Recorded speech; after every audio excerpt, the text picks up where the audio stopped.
नमस्कार, मैं कैलाश शर्मा एक बार फिर उपस्थित हूं आपके सामने कक्षा 9 मणि का भाग 1 का दूसरा पाठ लेकर, जिसका नाम है पाथेयम। पाथेयम का अर्थ है रास्ते में काम आने वाला सामान। यहाँ इस पाठ में जीवन यात्रा में काम आने वाली मधुर वचन रूपी सामग्री को पाथेयम कहा है, यानी पाठ में दिए गए श्लोकों को हमारे जीवन में काम आने वाली बहुत महत्वपूर्ण वस्तु बताया है। शुरुआत होती है दो मित्रों के संवाद से। पहला मित्र है विवेक। विवेक कहता है, अय विशाल नमस्ते, आगच्छ उपविश। अरे विशाल नमस्ते, आइए बैठिए। विशाल कहता है, नमस्ते विवेक, उपविशामि, बैठता हूं, परंतु त्वं तु कुत्रापि गंतुम उद्यतः इव प्रतीयसे। परंतु लेकिन त्वं तु तुम तो कुत्रापि कहीं पर गंतुम उद्यतः जाने के लिए तैयार इव से प्रतीयसे प्रतीत हो रहे हो, लग रहे हो, यानी तुम कहीं जा रहे हो ऐसा लग रहा है। विवेक कहता है, आम हाँ, मम मातुलः युद्ध क्षेत्रात् प्रतिनिवृत्तः। मम मातुलः मेरे मामा जी युद्ध क्षेत्रात् युद्ध क्षेत्र से, रणभूमि से, प्रतिनिवृत्तः लौट कर आए हैं। अहम तम द्रष्टुम गच्छामि, मैं उन्हें देखने यानी उनसे मिलने के लिए जा रहा हूं। विशाल कहता है, अहो ओहो धन्य तव मातुलः, तुम्हारे मामा तो धन्य हैं। यह एवं देश सेवायाम संलग्नः, जो इस प्रकार से देश सेवा में संलग्न हैं, यानी देश की सेवा कर रहे हैं। अत्र स्यूते किम एतत् नयसी। अत्र स्यूते, स्यूतम कहते हैं थैले को, बैग को। तो इस बैग में किम एतत्, यह क्या, नयसी ले जा रहे हो, तुम इस बैग में क्या ले जा रहे हो। विवेक कहता है, स्यूते पाथेयम अस्ति। स्यूते मानी थैले में, इस बैग में पाथेय है। विशाल कहता है, पाथेयम किम भवति, ये पाथेय क्या होता है। तो विवेक विहस्य यानी हंसकर कहता है, शृणु सुनिए, पथि हितकरम पाथेयम भवति। पथि यानी रास्ते के लिए, हितकरम उपयोगी, रास्ते में काम आने वाली चीजों को पाथेयम पाथेय कहते हैं। अतः इसलिए स्यूते मेरे इस बैग में कानिचित फलानि, कुछ फल हैं, अथ च और ज्ञानवर्धनाय, ज्ञान बढ़ाने वाली, द्वित्राणि दो तीन, पुस्तकानि अपि सन्ति, पुस्तकें भी हैं। मेरे बैग में कुछ फल हैं और ज्ञानवर्धन के लिए दो तीन पुस्तकें हैं। विशाल कहता है, इदानीम ज्ञातम, अब समझ में आया, अतएव अस्माकं मणिका पाठ्य पुस्तके पाथेयम इति पाठे सुभाषितानि सन्ति। अतएव इसीलिए अस्माकं मणिका पाठ्य पुस्तके, हमारी मणिका पाठ्य पुस्तक के पाथेयम इति पाठे, पाथेयम पाठ में सुभाषितानि सन्ति, सुभाषित हैं यानी श्लोक दिए हुए हैं। विवेक कहता है, ननु सुभाषितानि एव अस्माकं जीवने मार्गदर्शनम कुर्वन्ति। ननु निश्चित रूप से, सुभाषितानि एव, ये सुभाषित यानी ये मधुर वचन, ये श्लोक ही हमारे जीवन में मार्गदर्शनम कुर्वन्ति, मार्गदर्शन करते हैं, हमें सही रास्ता दिखाते हैं। तो विशाल कहते हैं, शुभाय भवतु ते पाथेयम, तुम्हारे लिए शुभ हो, मंगलकारी हो यह पाथेयम। ये दोनों मित्रों की बातचीत और ये इस बातचीत से संबंधित कठिन शब्दार्थ। अब हम आगे बढ़ते हैं श्लोकों की ओर। पहला श्लोक है, पृथिव्याम त्रीणि रत्नानि जलम अन्नम सुभाषितम मूढ़ै पाषाण खंडेषु रत्न संज्ञा विधीयते। इसका अन्वय है, पृथिव्याम जलम अन्नम सुभाषितम च त्रीणि एव रत्नानि भवन्ति मूढ़ैः पाषाण खंडेषु रत्न संज्ञा विधीयते। अर्थात पृथिव्याम इस धरती पर, जलम यानी पानी, अन्नम अनाज, सुभाषितम और मधुर वचन, त्रीणि एव ये तीन ही, ये तीनों ही, रत्नानि यानी रत्न अर्थात कीमती पत्थर, जैसे हीरा, मोती, माणिक आदि, इन्हें रत्न कहते हैं। तो पृथ्वी पर ये तीन रत्न भवंती होते हैं। मूढ़ैः मूर्खों द्वारा, यानी मूर्ख लोग, पाषाण खंडेषु पत्थर के टुकड़ों में, रत्न संज्ञा रत्नों की संज्ञा विधीयते रखते हैं, कहते हैं। यानी मूर्ख लोग पत्थर के टुकड़ों को रत्न कहते हैं। इसका अर्थ है पृथ्वी पर जल, अन्न और सुभाषित, ये 3 ही रत्न होते हैं, परंतु मूर्खों द्वारा पत्थर के टुकड़ों को रत्न की संज्ञा दी गई है। अर्थात मूर्ख लोग पत्थर के टुकड़ों को रत्न समझते हैं, जबकि असली रत्न तो जल, अन्न और सुभाषित होते हैं। ये इस श्लोक से संबंधित कठिन शब्दार्थ। दूसरा श्लोक है कल्प द्रुमः कल्पितमेव सूते सा कामधुक् कामितमेव दोग्धि चिंता मणिश्चिंतितमेव दत्ते सताम ही संगः सकलम प्रसूते।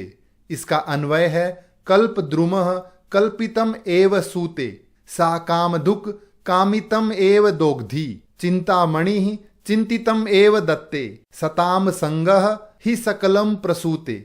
अर्थात कल्प द्रुमः, कल्प वृक्ष, स्वर्ग में पाया जाने वाला एक पेड़, कल्पितम कल्पना किए हुए को, एव ही सूते देता है, सा कामधुक् वह कामधेनु गाय, कामितम कामना किए हुए को अर्थात चाहे हुए को, एव ही दोग्धि दूध देती है। चिंतामणि ही यानी चिंतामणि एक रत्न का नाम है, वह चिंतामणि चिंतितम एव दत्ते, चिंतितम एव अर्थात चिंतन किए हुए को, सोची हुई वस्तु को, एव ही दत्ते देती है।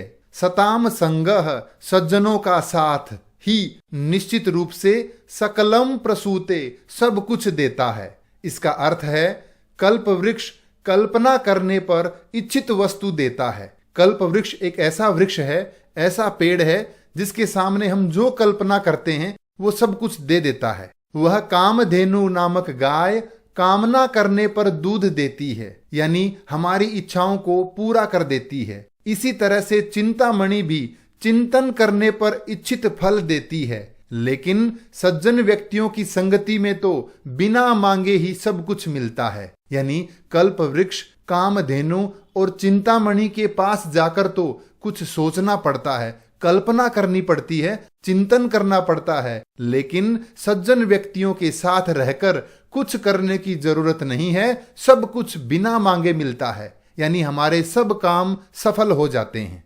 ये इस श्लोक से संबंधित कठिन शब्दार्थ। तीसरा श्लोक है गच्छन पीपीलको याति योजना नाम शतान्यपि अगच्छन वैन तेयोपि पदम एकम न गच्छति। इसका अन्वय है गच्छन पीपीलकः योजना नाम शतानि अपि याति अगच्छन वैनतेयः एकम पदम अपि न गच्छति।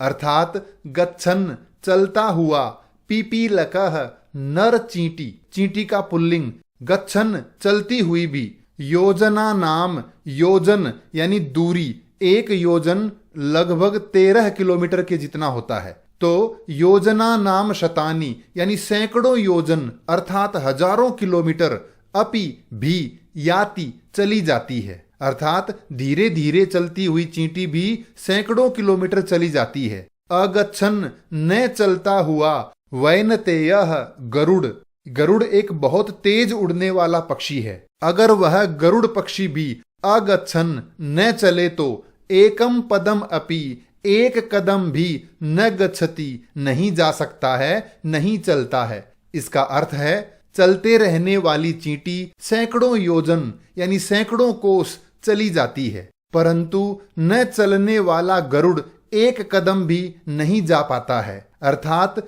हमारे में कितनी शक्ति है, कितना सामर्थ्य है, ये अलग बात है, हम काम कितना कर रहे हैं इस पर सब निर्भर करता है। अतः हमें निरंतर आगे बढ़ते रहना चाहिए।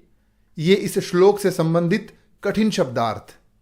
चौथा श्लोक है शोको नाशयते धैर्यम शोको नाशयते श्रुतम शोको नाशयते सर्वम नास्ति शोक समो रिपुः। इसका अन्वय है शोकः धैर्यम नाशयते, शोकः श्रुतम अपि नाशयते, शोकः सर्वम नाशयते, शोक समः रिपुः न अस्ति। अर्थात शोक यानी दुख, चिंता, धैर्यम नाशयते धैर्य को नष्ट कर देता है। शोकः यानी दुख, चिंता, श्रुतम अपि, श्रुतम यानी सुने हुए को, और श्रुतम कहते हैं ज्ञान विद्या को, तो दुख, चिंता हमारी विद्या को, हमारे ज्ञान को भी नाशयते, नष्ट कर देता है। इस प्रकार शोकः सर्वं नाशयते, शोक यानी चिंता सब कुछ नष्ट कर देती है। शोक समः रिपुः न अस्ति, शोक समः दुख के समान, चिंता के समान, रिपुः दुश्मन न अस्ति नहीं है। इसका अर्थ है शोक धैर्य का नाश करता है। शोक सुने हुए को यानी हमारे ज्ञान को, हमारी विद्या को भी नष्ट कर देता है। शोक सब कुछ नष्ट कर देता है। इसलिए शोक के समान कोई शत्रु, कोई दुश्मन नहीं है। अतः हमें कभी भी शोक, दुख यानी चिंता नहीं करनी चाहिए। ये इस श्लोक से संबंधित कठिन शब्दार्थ। अगला श्लोक है गौरवं प्राप्यते दानात् न तु वित्तस्य संचयात् स्थितिरुच्चै पयोदानाम पयोधीनाम मधः स्थितिः। इसका अन्वय है दानात् गौरवं प्राप्यते वित्तस्य संचयात् तु न एव प्राप्यते पयोदानाम स्थितिः उच्चैः भवति पयोधीनाम स्थितिः अधः एव भवति। अर्थात दानात, दान करने से, गौरवम प्राप्यते, गौरव प्राप्त होता है, हमारा सम्मान बढ़ता है। वित्तस्य, धन के, संचयात, संचय करने से, धन इकट्ठा करने से, तू तो न एव प्राप्यते, गौरव प्राप्त नहीं होता है, सम्मान प्राप्त नहीं होता है। जैसे पयोदानाम स्थिति ही, पयोद, पयोद कहते हैं बादल को, पयोदानाम बादलों की, स्थिति ही यानी स्थान, बादलों का स्थान, उच्चई ही ऊंचा, भवती होता है। पयोधीनाम, पयोधी कहते हैं समुद्र को, और पयोधीनाम समुद्रों की स्थिति ही यानी स्थान, अधः एव भवती नीचा ही होता है। क्योंकि बादल पानी देते हैं इसलिए उनका स्थान ऊपर होता है, वे ऊंचे होते हैं, और समुद्र पानी इकट्ठा करते हैं इसलिए उनका स्थान नीचा होता है। इस श्लोक का अर्थ है दान करने से गौरव यानी सम्मान प्राप्त होता है, धन का संग्रह करने से नहीं, यानी धन इकट्ठा करने से गौरव नहीं मिलता। जैसे बादलों का स्थान हमेशा ऊपर होता है और समुद्र का स्थान नीचा ही रहता है। अतः हमें केवल धन का संग्रह ही नहीं करना चाहिए बल्कि जरूरत के अनुसार दान भी करना चाहिए। ये इस श्लोक से संबंधित कठिन शब्दार्थ। अगला श्लोक है सद्भिस्तु लीलया प्रोक्तम शिलालिखितम अक्षरम असद्भिः शपथे नापि जले लिखितम अक्षरम। इसका अन्वय है सद्भिः तु लीलया प्रोक्तम शिलालिखितम अक्षरम इव भवति असद्भिः शपथेन अपि प्रोक्तम जले लिखितम अक्षरम इव भवति। अर्थात सद्भिः सज्जन लोगों के द्वारा, महापुरुषों के द्वारा, तू तो लीलया खेल खेल में, हंसी मजाक में, प्रोक्तम कहा हुआ, कही हुई बात, शिला लिखितम पत्थर पर लिखा हुआ, अक्षरम अक्षर, इव भवति के समान होता है। असद्भिः और दुष्टों के द्वारा, दुर्जन लोगों के द्वारा, शपथेन अपि शपथ लेकर यानी कसम खाकर, प्रोक्तम अपि कहा हुआ भी। अगर दुर्जन व्यक्ति कसम खाकर भी कुछ कहते हैं तो वह कही हुई बात जले लिखितम अक्षरम इव भवति पानी पर लिखे हुए अक्षरों के समान होता है। इसका अर्थ है सज्जन लोगों के द्वारा खेल खेल में यानी हंसी मजाक में कही हुई बात भी पत्थर पर लिखे अक्षरों की तरह होती है, परंतु दुष्ट लोगों के द्वारा शपथ लेकर यानी कसम खाकर भी कही हुई बात पानी पर लिखे अक्षरों की तरह होती है। अर्थात सज्जनों की बातों का बहुत महत्व होता है, वो अपने कहे हुए को पूरा करते हैं और दुर्जनों पर कोई विश्वास नहीं होता, वो क्या कहते हैं और क्या पूरा करते हैं, यानी वो अपना कहा हुआ कभी पूरा नहीं करते। ये इस श्लोक से संबंधित कठिन शब्दार्थ। अगला श्लोक है भवन्ति नम्रास्तरवः फलोद्गमई नवाम्बुभिर्भूरि विलंबिनो घनाः अनुद्धताः सत्पुरुषाः समृद्धिभिः स्वभाव एवैष परोपकारिणाम।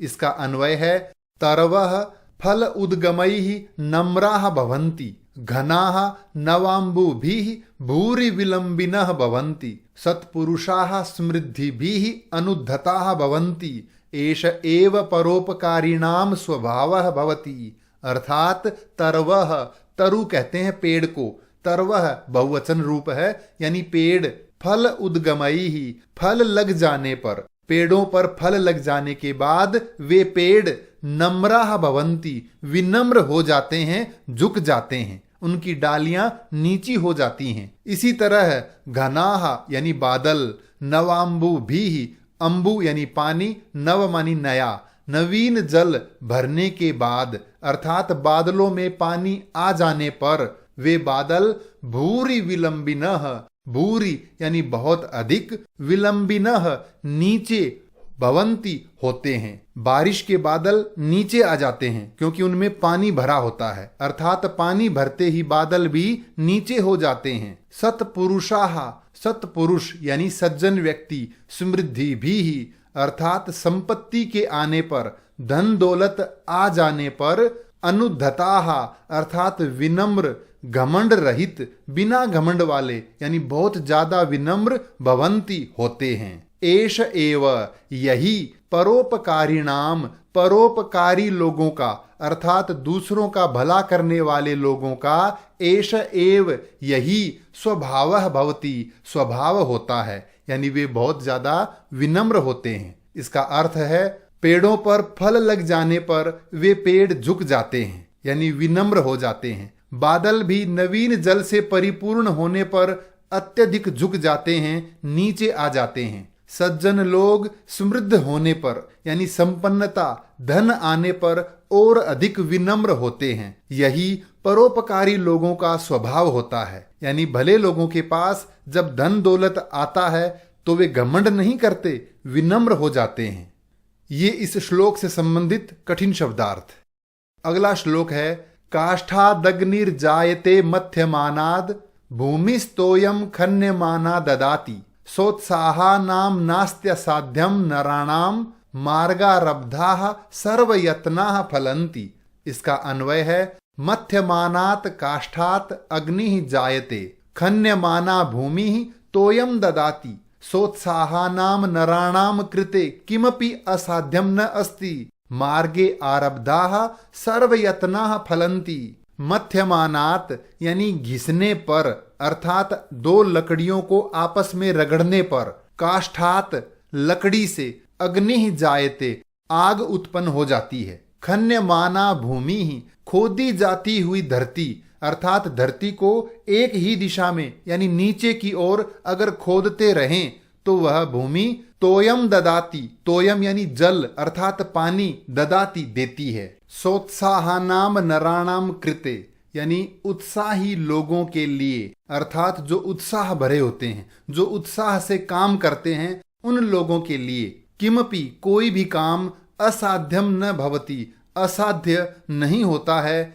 असंभव नहीं होता है, क्योंकि मार्गे आरब्धाः रास्ते पर शुरू किए हुए यानी सही दिशा में शुरू किए हुए, सर्वयत्नाः सभी प्रयत्न, सभी प्रयास यानी हमारे सभी कार्य, फलंती सफल होते हैं। इसका अर्थ है मंथन करने से यानी घिसने पर लकड़ी से भी आग उत्पन्न होती है, खनन करते रहने से धरती पानी देती है। उत्साही लोगों के लिए कुछ भी काम असंभव नहीं होता है, सही दिशा में आरंभ किए हुए सभी काम सफल होते हैं। ये इस श्लोक से संबंधित कठिन शब्दार्थ। अगला श्लोक है वयमिह परितुष्टाः वल्कलैस्त्वं दुकुलैः सम इह परितोषो निर्विशेषो विशेषः स तु भवति दरिद्रो यस्य तृष्णा विशाला मनसि च परितुष्टे को अर्थवान को दरिद्रः। इसका अन्वय है इह वयम वल्कलैः परितुष्टाः स्मः परम त्वं दुकूलैः परितुष्टः असि। इह परितोषः समः अस्ति विशेषः निर्विशेषः अस्ति सः तु दरिद्रः भवति यस्य तृष्णा विशाला अस्ति परितुष्टे मनसि दरिद्रः कः अस्ति अर्थवान कः अस्ति च। यहाँ इस श्लोक में दो तरह के लोगों के बीच में अंतर बताया गया है। एक वे लोग हैं जो वनों में रहते हैं और थोड़ी सी वस्तुओं में संतुष्ट रहते हैं, और एक वे लोग जो महलों में रहते हैं, बहुत सारी चीजें होते हुए भी असंतुष्ट रहते हैं। तो उन दोनों में अंतर बताया है। वनों में रहने वाले साधु सन्यासी कहते हैं वयम वल्कलैहि परितुष्टाः। वयम यानी हम लोग, वल्कलैहि, वल्कल कहते हैं पेड़ की छाल से बने वस्त्रों को। तो हम पेड़ की छाल से बने वस्त्रों से परितुष्टाः स्मः, प्रसन्न हैं, संतुष्ट हैं। परम लेकिन त्वम दुकूलैहि परितुष्टः असि। त्वम यानी तुम, अर्थात महलों में रहने वाले तुम लोग, दुकूलैहि रेशमी वस्त्रों से परितुष्टः असि, संतुष्ट हो। इह परितोषः समः अस्ति। इह यानी यह संतोष, समः अस्ति समान है। ये संतोष तो विशेषः निर्विशेषः अस्ति। निर्विशेषः यानी जिसमें कोई अंतर नहीं हो, यानी आपके और हमारे संतोष में कोई अंतर नहीं है। सह तु दरिद्रः भवति, वह तो दरिद्र होता है, गरीब होता है। यस्य तृष्णा विशाला अस्ति। यस्य यानी जिसकी, तृष्णा लालसा, इच्छा, विशाला बहुत ज्यादा, बहुत बड़ी, अस्ति होती है। परितुष्टे मनसी यानी मन के संतुष्ट हो जाने पर दरिद्रः क अस्ति, कौन गरीब है, अर्थवान कह च, और कौन धनवान है। यानी ये तो केवल मन की भावना है। अगर हमारा मन संतुष्ट है तो फिर गरीब और अमीर में कोई अंतर नहीं होता। इसका अर्थ है वनों में रहने वाले सन्यासी कहते हैं यहाँ हम वल्कल यानी पेड़ की छाल से संतुष्ट हैं और तुम रेशमी कपड़ों से संतुष्ट हो। यहाँ आपका और हमारा संतोष एक समान है, इसमें कोई विशेष अंतर नहीं है। वह व्यक्ति दरिद्र है जिसकी लालसा ज्यादा है। जब मन संतुष्ट होता है तब कौन गरीब है और कौन धनवान है, यानी सब समान हैं। ये इस श्लोक से संबंधित कठिन शब्दार्थ। अंतिम श्लोक है ऐश्वर्यस्य विभूषणम सुजनता शौर्यस्य वाक् संयमो ज्ञानस्योपशमः कुलस्य विनयो वित्तस्य पात्रे व्ययः अक्रोधस्तपस क्षमा बलवताम धर्मस्य निर्व्याजता सर्वेषामपि सर्व कारणमिदं शीलम परम भूषणम। इसका अन्वय है ऐश्वर्यस्य विभूषणम सुजनता भवति। ऐश्वर्यस्य यानी धन दौलत का, समृद्धि का, विभूषणम यानी गहना, सुजनता भवति सज्जनता होती है। यानी जो धनवान हो उसे सज्जन भी होना चाहिए, तभी उसका महत्व है। इसी तरह से शौर्यस्य वीरता का विभूषणम यानी गहना, वाक संयमः वाणी पर नियंत्रण, अर्थात शूरवीर वही है जो सही वाणी बोले। ज्ञानस्य विभूषणम उपशमः भवति, ज्ञान का गहना, ज्ञान का आभूषण, उपशमः यानी धैर्य होता है। कुलस्य विभूषणम विनयः भवति, कुलीन व्यक्ति, भले कुल का अगर कोई व्यक्ति है तो उसका गहना क्या है, उसे विनम्र होना चाहिए। वित्तस्य विभूषणम पात्रे व्ययः भवति, वित्तस्य धन का गहना, अर्थात धन का महत्व कब है, जब उसे पात्रे व्ययः सही व्यक्ति पर खर्च किया जाए। यानी पैसा हो तो जहां भी मन मर्जी हो वहां खर्च करें, ऐसा नहीं होना चाहिए। पैसे का महत्व तभी है जब हम उसे सही जगह खर्च करें। इसी तरह से तपसः विभूषणम अक्रोधः भवति, तपस्या का गहना अक्रोध है, यानी शांत रहना है। बलवताम विभूषणम क्षमा भवति, बलवताम बलवान यानी शक्तिशाली लोगों का गहना है क्षमा करना, दूसरों को माफ कर देना। धर्मस्य विभूषणम निर्व्याजता भवति, और धर्म का गहना निष्कपट होना है। यानी अगर आप धर्म का आचरण करना चाहते हो तो किसी से छल कपट मत करो। सर्वेषाम अपि सर्व कारणम इदम, सर्वेषाम अपि यानी सभी वस्तुओं का, सभी कारणों का, इदम शीलम यानी यह शील अर्थात अच्छा चरित्र, अच्छा आचरण, परम भूषणम अस्ति सबसे बड़ा गहना है। यानी अगर हमारे पास अच्छा व्यवहार है तो हमारे पास सभी तरह का गहना है। इसका अर्थ है समृद्ध यानी धनी व्यक्ति का गहना सज्जनता है। शूरवीर का गहना अपनी वाणी पर नियंत्रण रखना है। ज्ञान का गहना धैर्य, कुल यानी अच्छे परिवार वाले व्यक्ति का गहना विनम्रता है। धन का गहना योग्य व्यक्ति पर खर्च करना है। तपस्या का गहना शांत रहना है। बलवान व्यक्ति का गहना क्षमा करना, माफ करना है। धर्म का गहना निष्कपट होना है और सभी गुणों का कारण यह अच्छा आचरण सबसे बड़ा गहना है। यानी जिसका आचरण अच्छा है उसके पास सभी गहने हैं। ये इस श्लोक से संबंधित कठिन शब्दार्थ। अब हम चर्चा करेंगे अभ्यास कार्य पर। पहला प्रश्न है, संस्कृत भाषया एक पदेन उत्तराणि लिखत। नीचे दिए गए इन प्रश्नों के उत्तर एक शब्द में दीजिए। पहला है, पृथिव्याम कति रत्नानि। पृथ्वी पर कितने रत्न हैं? त्रीणि यानी तीन।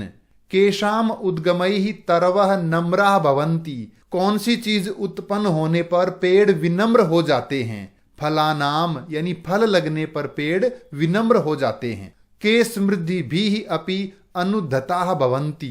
कौन लोग ऐसे हैं जो धनी होने पर भी विनम्र होते हैं? सत्पुरुषाः यानी सज्जन लोग। परम भूषणम किम। सबसे बड़ा गहना क्या है? शीलम यानी अच्छा आचरण। पयोदाः कैः भूरि विलंबिनः जायन्ते। बादल कब बहुत ज्यादा नीचे हो जाते हैं? किस चीज के कारण हो जाते हैं? नवाम्बुभिः यानी नवीन जल से भरने पर। कह कल्पितम एव जनयति। कौन कल्पना की हुई चीज को दे देता है? कल्प तरुः। यहां हम कल्प द्रुमः भी लिख सकते हैं। अंतिम है, कस्मिन् परितुष्टे दरिद्रः धनिकयोः भेदः नश्यति। किसके संतुष्ट होने पर अमीर और गरीब के बीच का भेद नष्ट हो जाता है? किसके? मनसी यानी मन के संतुष्ट होने पर धनी और निर्धन का भेद मिट जाता है। दूसरा प्रश्न है, पूर्ण वाक्येन संस्कृत भाषया उत्तराणि लिखत। दिए गए प्रश्नों के उत्तर पूर्ण वाक्य में दीजिए। गौरवम कथम प्राप्यते। सम्मान कैसे प्राप्त होता है? गौरवम दानात प्राप्यते। दान करने से गौरव यानी सम्मान प्राप्त होता है।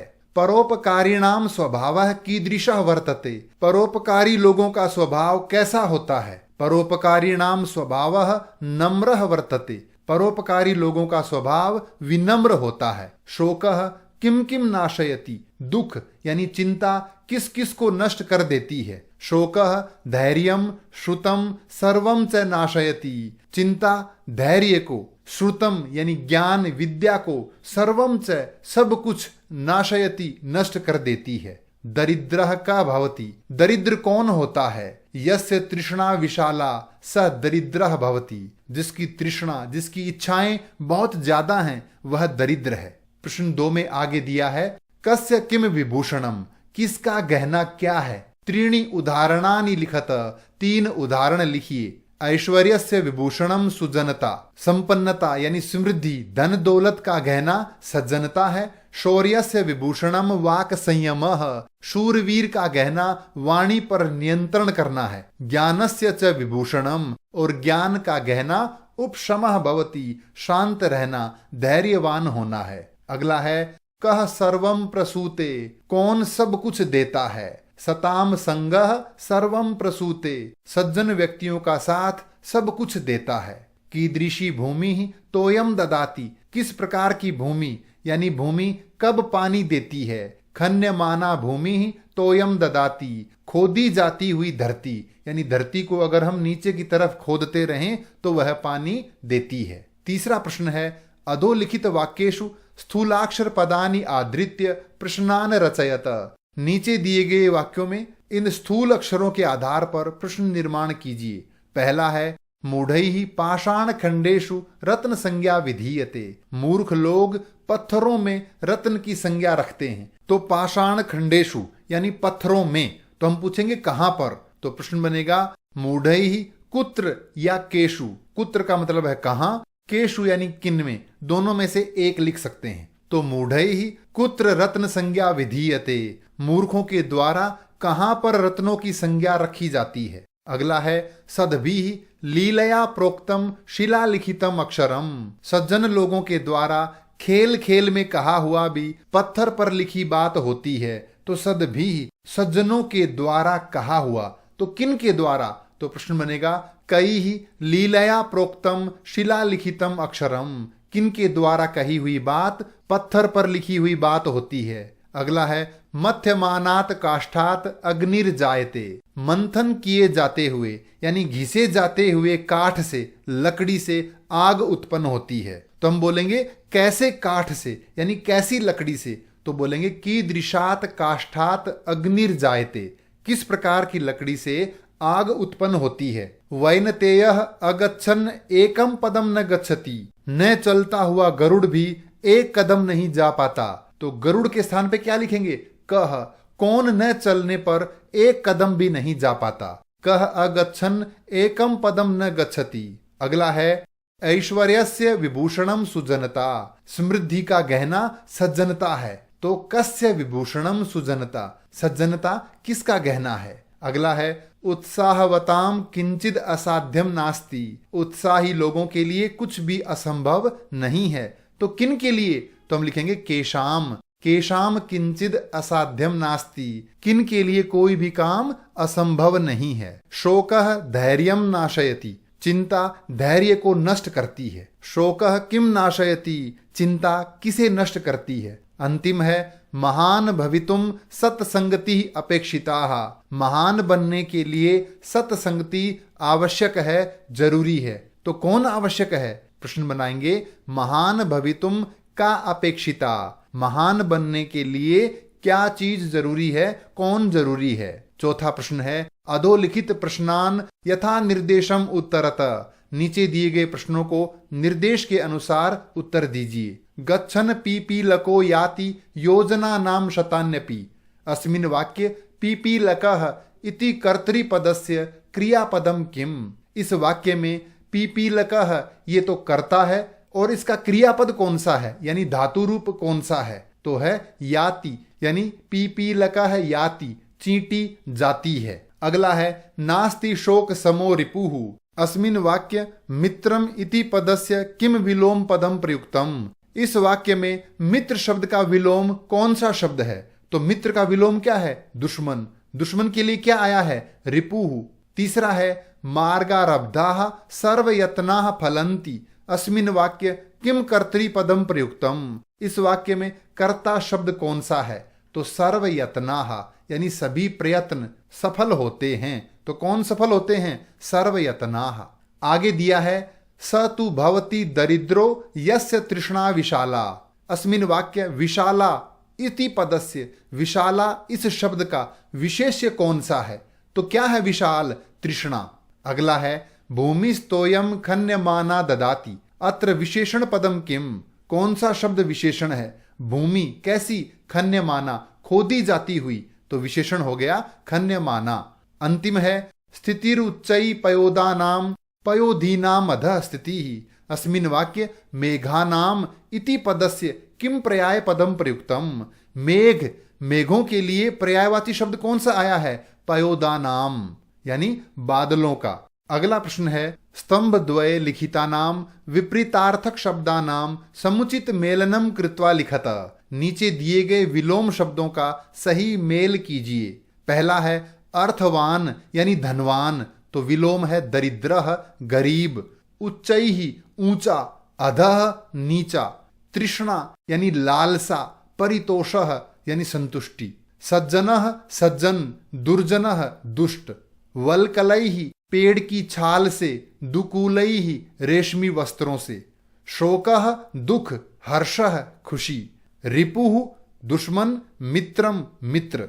अगला प्रश्न है अधोलिखितेषु द्वे शुद्धे पर्याय पदे चित्वा लिखत, नीचे दिए गए इन शब्दों में से दो सही पर्यायवाची शब्द चुन के लिखिए।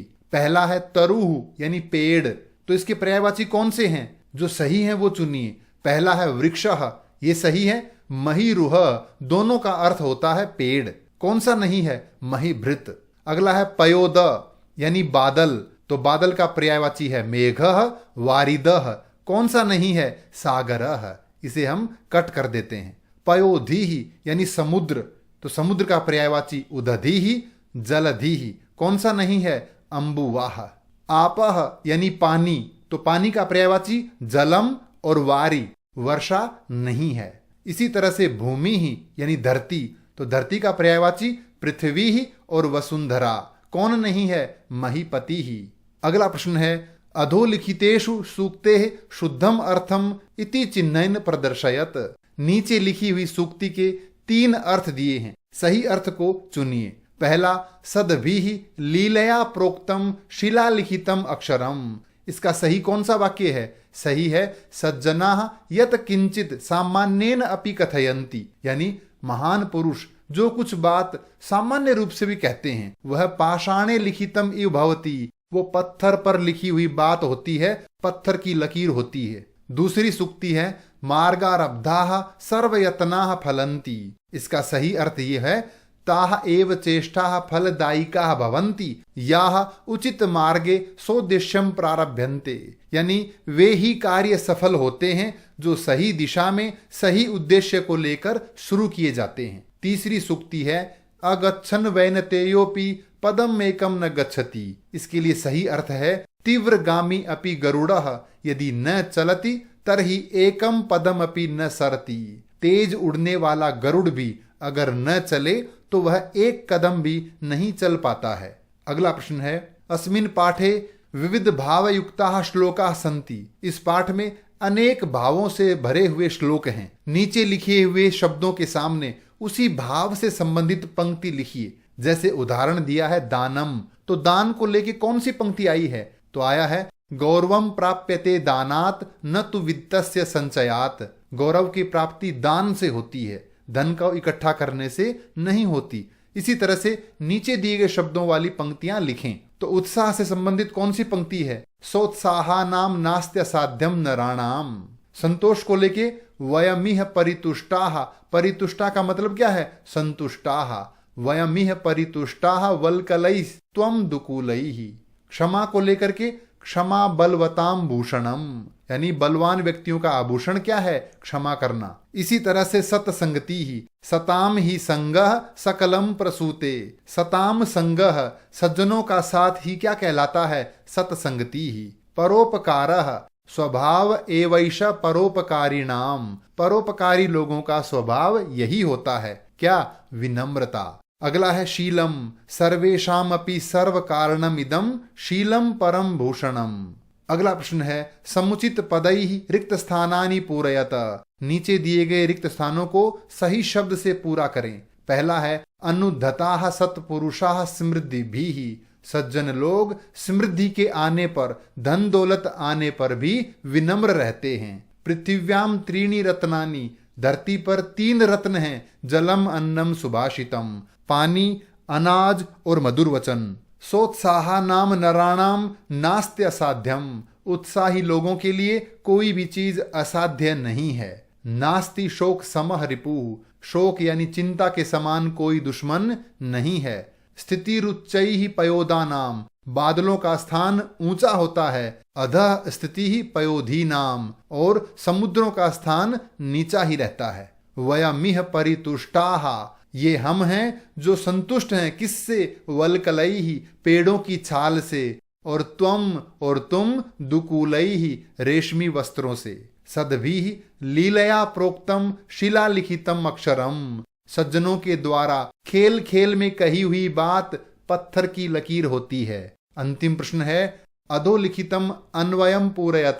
नीचे लिखे हुए अन्वय को पूरा कीजिए। तरवः फलोदगमैः नम्राः भवन्ति। फल लगने के बाद पेड़ विनम्र हो जाते हैं। इसी तरह से नवाम्बुभिः घनाः भूरि विलंबिनः भवन्ति। नया जल भरने के बाद बादल भी नीचे हो जाते हैं। सत्पुरुषाः समृद्धिभिः अनुद्धताः भवन्ति। सज्जन लोग भी धन दौलत आने पर विनम्र होते हैं। परोपकारिणाम एष एव स्वभावः भवति। भले लोगों का ऐसा ही स्वभाव होता है। ये था पाठ पाथेयम। इस पाठ से संबंधित कोई भी प्रश्न हो तो कृपया कमेंट्स में लिखकर अवश्य पूछें।